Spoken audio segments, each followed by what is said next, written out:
Kavram ve kurumlarla 21. yüzyılın dünyasını açıklamak mümkün değil.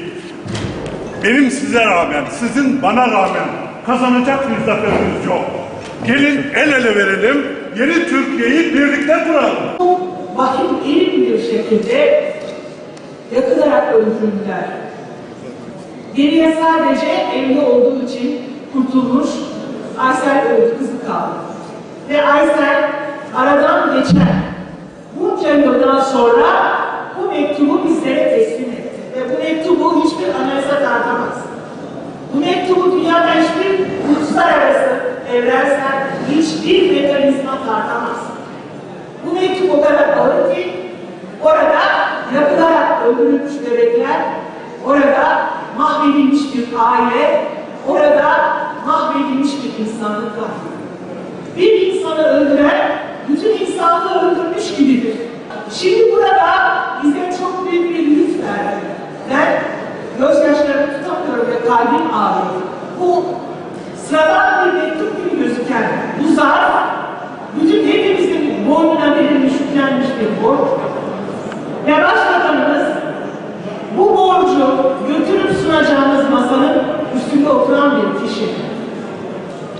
Biz Akil Heyet grubu olarak bu yola çıkarken işte tüm bu acılı hikayelerin insan olmanın ve barışın bize yüklediği o ağır vicdani mesuliyeti taşıyarak buradayız.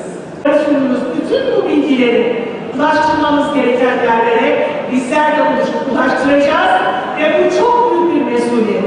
Bu mesuliyetin ağırlığıyla hepinizi selamların en güzeliyle selamlıyorum.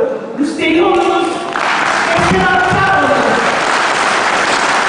Allah'a emanet olun. Bu batı sürecinde Kürtler konusunda olumlu adımların atılacağını ve sonuca ulaşılacağı konusunda iyi bir adım olduğunu düşünüyorum. Ancak 28 Şubat sürecinde mağdur edilen, bu coğrafyada yaşayan Müslüman tutsaklar var. Bu tutsaklar konusunun da bu şeye alınmasını, gündeme alınmasını ve bu tutsaklar konusunda da çözüm üretilmesini istiyoruz. Bugün Anadolu'da yeni bir cumhuriyetin inşası için bir araya gelmiş bulunmaktadır. Ama Sayın Başbakan'a şunu hatırlatmak lazım. Özellikle Sayın Diri Takım'ın söylemesini rica ediyorum. Başbakan 90'lı yıllarda öğrenirken İstanbul'da hep şu tespiti yapıyordu. İslam ümmeti mazlumdur, ancak mazlum ümmetin bir de yetimleri var. Türkler için bunu söylüyordu. Ve Sayın Başbakan'a diyorum ki, mazlum olan İslam ümmetinin bir çocuğu olarak siz bugün iktidardasınız. Siz yetim olan kardeşinizle mutlaka ensar ve muhacir arasındaki kardeşlik hukukunu tesis etmek zorundasınız. Hoş geldiniz. Bu çobasına şeref verdiniz. Demokrasiye, barışa, özgürlüğe, insan haklarına merhaba diyorum.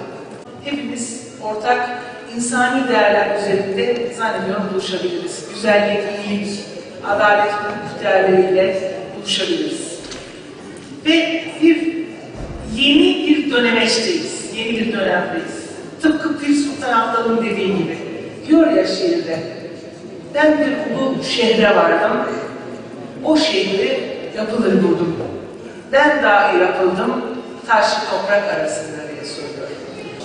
Sadece Kur'an-ı Kerim'i öğrettikleri için, camiye Kur'an öğrettikleri için, gençleri Kur'an'a ve camiye teşvik ettikleri için 12,5 yıl ceza aldılar. Bunlardan kendisi en yeğenidir ve ateşörtler.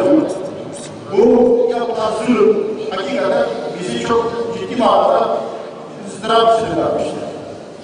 Tabii bunun içinde hala hükümlülük ve cezaevine bunları da işte Hizbullah terör örgütü mensupları diyerek cezalandırır. Bunları devletin bir askerine bir taş atmışlar. Bir vatandaşın sokak ayrılmamışlar. Sadece camide Allah'ın kitabını öğretmişler. İslam'ı tebliğ etmişler. Bunlar ciddi manada ustayıp ve iyi bir zulme uğradılar. Bunun hakkında Allah için bir şeyler yapmanızı istiyoruz.